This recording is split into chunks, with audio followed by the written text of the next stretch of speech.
talk about tax season, ways to avoid an audit. Financial planner Stewart Welch of the Welch Group joins us with 5 strategies for avoiding that audit. It's good to see you. Good morning, Thanks so Rick. much. People are like, I got to talk about all this stuff today. But yeah, that's where we are. You say there are some basic things that will help you out where you don't get flagged, right? Well, the last thing you want to do is get audited, correct? Right. I mean, that's the last thing you want. Yeah, there are, I think, and some of them are pretty simple and pretty obvious, but math errors. A lot of people make math errors, and it will, everything's computerized now, so it'll automatically throw up a flag, and, they're going to start looking at you. Yeah, so it's one of those things of double and triple check everything that's going in there. If somebody else is preparing it, know what's going into that paperwork too. That's exactly right. And then you have failure to report interest, dividends, and earned income. And what happens is, you have all these little bank accounts, and they're earning like a few pennies. Yeah. And you go, and you just like forget to lose. Can that really burn you at times?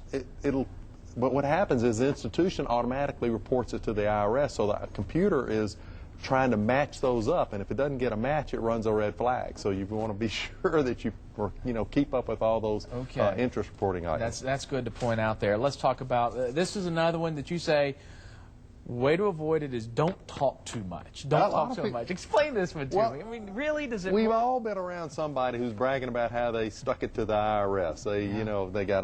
They have unreported income. They have they're taking expenses that aren't truly business deductions.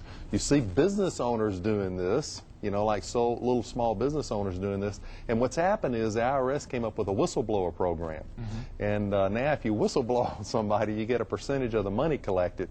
And so particularly small business owners, sole proprietors, they want to be particularly careful about what they say. And people tend in those situations to also kind of maybe embellish, make it bigger than it sounds. That's right. And then suddenly you don't want it to be because you were trying to show off a little bit. It's water cooler talk. Yeah. Okay, let's talk about you choose the wrong preparer. Now this one is a big one. Well, there are, and this is pretty rare, so I don't want to suggest that preparers it's run rampant, but you have some preparers that have not a good reputation with the IRS. So they're super aggressive. Maybe not. They're moving out of the gray area into the red zone. Yeah. And the IRS is going to take a little closer look at people that are being.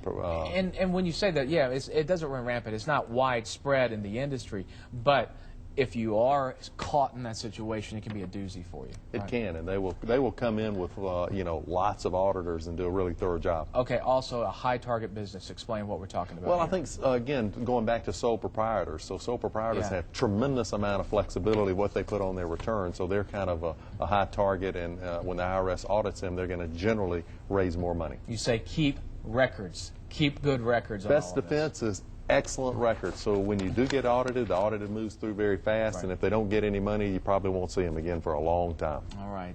Stewart, always good to talk to you. That's a good-looking tie, by the way. Thank you. You want to know what the hot new color is? We can talk about that. We can go along with the tie. We're going to have that from interior designers on the way. They have the go-to color